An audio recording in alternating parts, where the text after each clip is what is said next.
Not reveal the investigators' identity at this time since the documents show their lives may be in danger. Now we are learning the murders may be a cover-up for one of the federal government's most secret computer programs.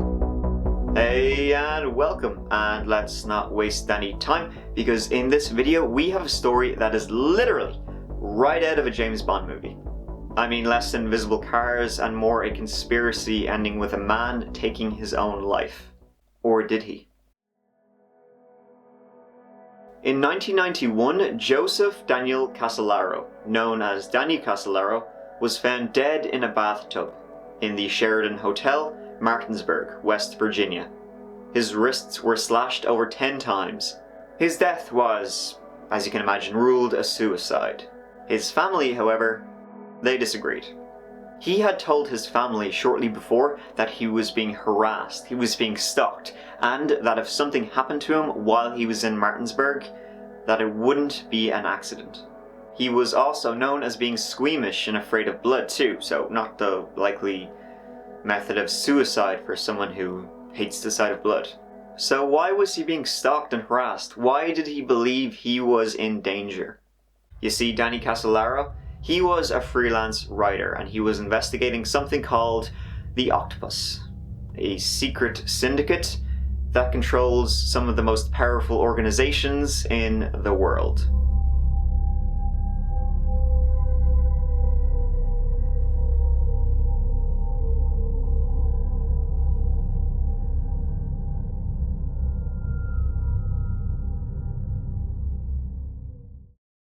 He came from a well-to-do background in McLean, Virginia. In his youth, he dabbled in journalism, writing about news and politics. His interest in writing later dropped, and he began selling computer industry trade publications.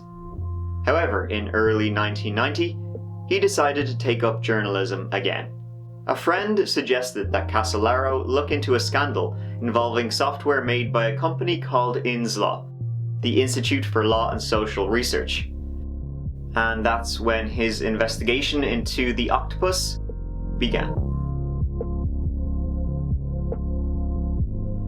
To talk about the octopus, the name Danny Casolaro gave to this shadowy organization, we need to discuss certain instances when it may have been behind certain events. The primary events it is believed to have been behind: the INSLAW case, the October surprise theory, the collapse of the Bank of Credit and Commerce International after it was revealed it was involved in massive money laundering and other financial crimes, and the infamous Iran-Contra affair, when the US sold weapons to Iranians to fund Contra rebels in Nicaragua. They all sound like Tom Clancy novels and we haven't even discussed them yet. The most important, however, is the INSLAW case. The INSLAW case began in 1982, when the US Justice Department granted INSLAW, owned by one William Hamilton, $10 million over 3 years to adapt a computer program to the needs of US attorneys in tracking criminal cases from office to office. This deal, financially, it was then changed. As a program, it looked more and more promising. The program was called Prosecutors Management Information System, or PROMIS. This was in 1982, and this kind of computer software, it was pretty revolutionary. After INSLAW was delivered, the government stopped paying. They still owed INSLAW $2 million, and so, as you can imagine, a lawsuit began. And this is when the shadier details emerged. A man named Michael Riconoscudo contacted INSLAW owner William Hamilton and revealed a government conspiracy to steal PROMIS.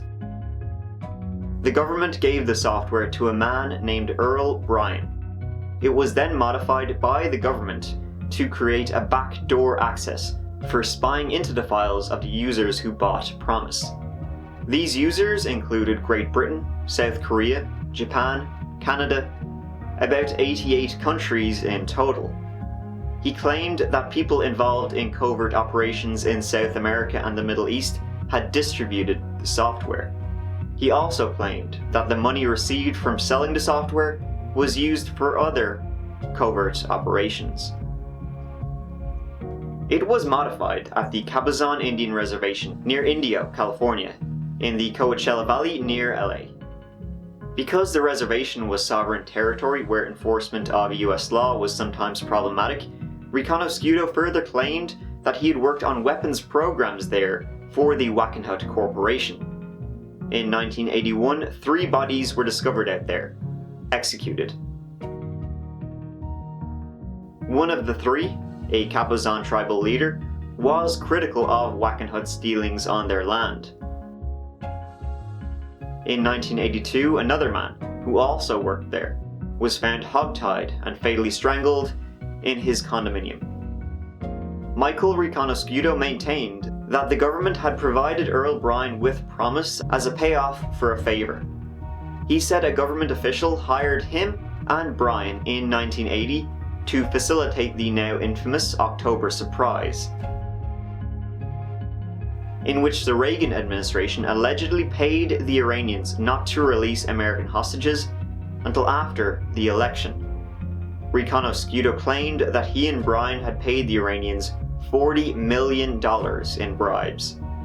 The Promise software was Bryan's payment for his participation. It should be noted the October surprise theory, in that representatives of Reagan's presidential campaign had conspired with Iran to delay the release of hostages until after the election to thwart President Carter from pulling off an October surprise, has been investigated by the US Congress and is not believed to have ever happened.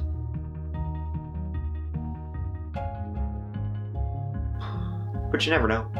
Michael Reconoscudo gave all this information to William Hamilton, owner of INSLAW. Hamilton then convinced Reconoscudo to go on record with all of this. He did. And within 8 days of going on record with all of this whole conspiracy, he was arrested for possession, distribution, intent to manufacture meth. Charges which he said were of course there to prevent him from telling his story on record. Reconoscudo's attorney was later shot and killed in his car in Philadelphia. This was ruled as a suicide, but those close to him disagreed.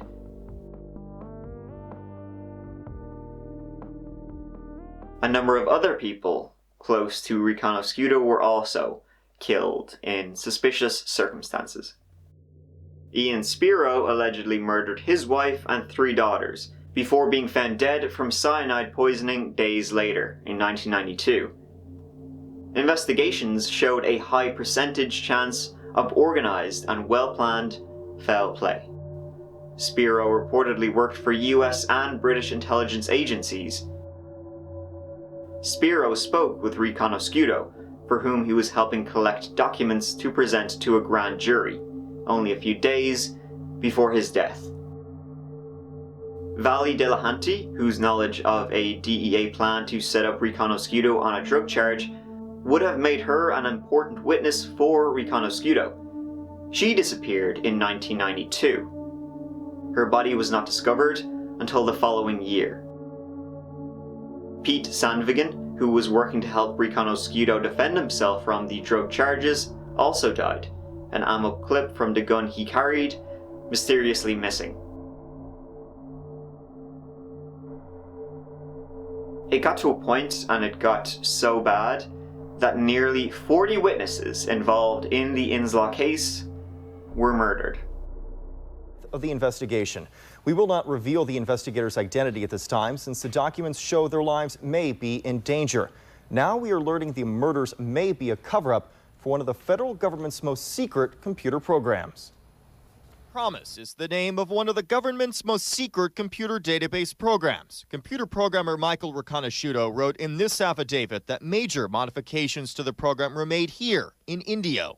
On July 1st, 1981, Fred Alvarez, his girlfriend Patty Castro, and friend Ralph Boger were shot to death here on Bob Hope Drive in Rancho Mirage.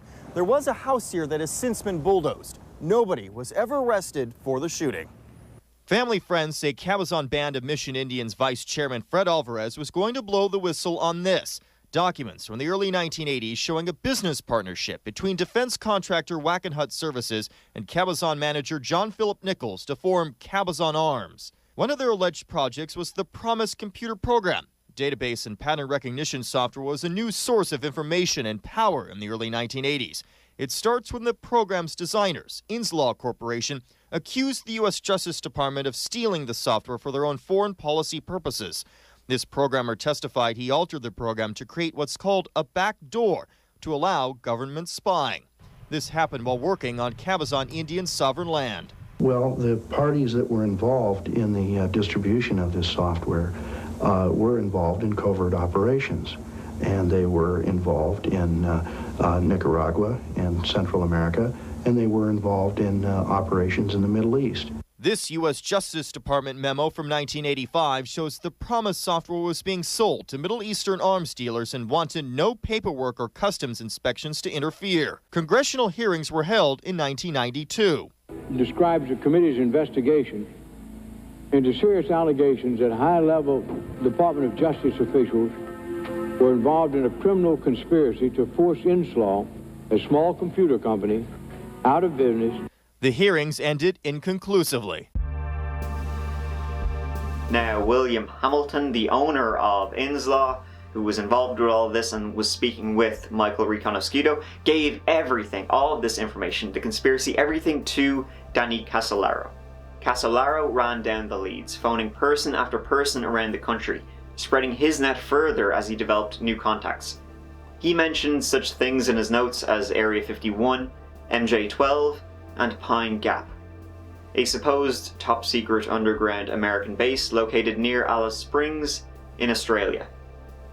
He began to believe in an international cabal, whose services covered political intrigue, espionage, the trade of weapon technologies, biotoxins, drug trafficking, money laundering, and murder, had emerged from an isolated desert Indian reservation. Danny Casolaro pulled the various threads he had uncovered together in a book proposal for submission to publishers entitled Behold, a Pale Horse. Here is a portion of Casolaro's notes on the octopus. They are not government officials, but their tentacles can reach into any part of the government in almost any country, including legitimate and rogue spy networks. They are not notable industrialists, but they can pull the strings of the oil and banking empires at will. They are not known criminals, but they have successfully penetrated all factions of organized crime, including the Mafia, the Japanese Yakuza, the secret Chinese triads, and the terrorist underground. He believed the octopus operated in China during World War II, in Albania after World War II, reaping huge profits in the Soviet bloc through assassination, arms sales, the control of governments, and international drug trafficking, in Guatemala and Cuba in the 50s, in the Kennedy assassination and the Watergate scandal. What Danny Casolaro had come to believe was a collusion of international crime and political power, focused around a handful of men, primarily CIA operatives, who had banded together after World War II. Danny Casolaro was warned from all sides to back off his investigation. A number of Casolaro's contacts within US intelligence warned him that some of the leads he was following could be fatal. And they were. A week before he died, Danny told his brother Tony that he was receiving frequent death threats. He also said that if he did die, Tony should not believe it was an accident. On August 8, 1991, he arrived in Martinsburg with several briefcases, planning to meet with informants and conclude his investigation.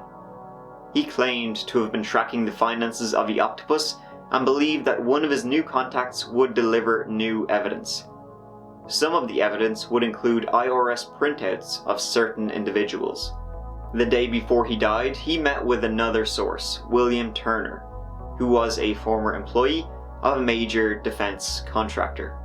According to Turner, he handed over paperwork describing corruption that Danny believed was tied to the octopus. The next day, Danny was dead, and Turner's papers, along with a lot of Danny's notes, were gone.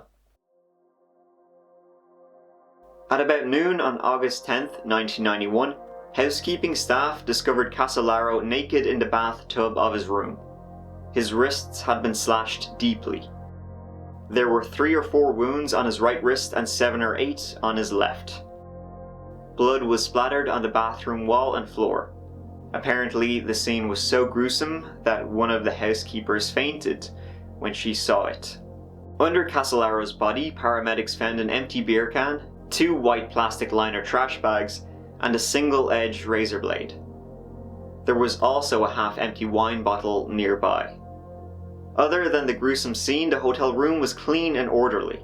There was a legal pad and pen present on the desk. A single page had been torn from the pad, and a message written on it. To those who I love the most, please forgive me for the worst possible thing I could have done. Most of all, I'm sorry to my son. I know deep down inside that God will let me in.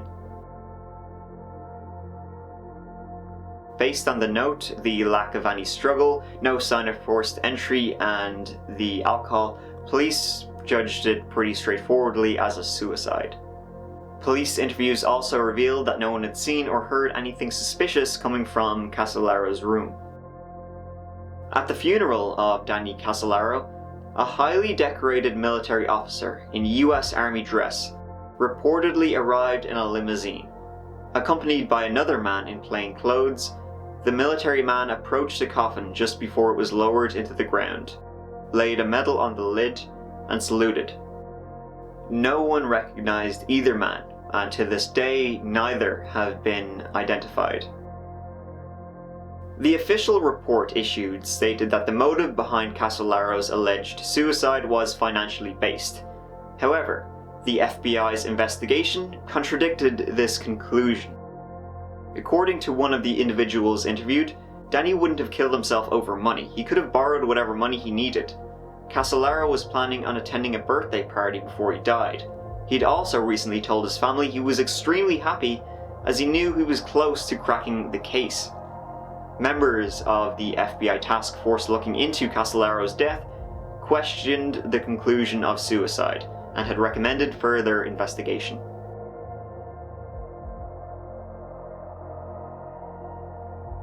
Police announced his death as a suicide and even proceeded to embalm his body before they even notified his family that he was dead.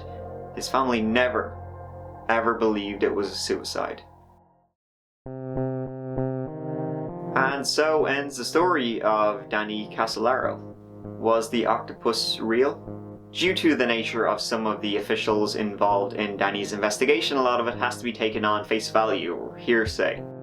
On one hand, I feel the CIA couldn't organize a piss-up in a brewery, but on the other hand, this links to a lot of conspiracies. The amount of deaths surrounding the INSLAW case is astounding, and the eventual death of a man who is trying to bring it into light certainly stands on its own. Who knows if the octopus is real or not, but it is a very disturbing story. Thank you so much for watching. I really appreciate it. If you liked the video, please like, comment, subscribe if you want, all that stuff, the bell, you know all that stuff. Thanks again, Mike out.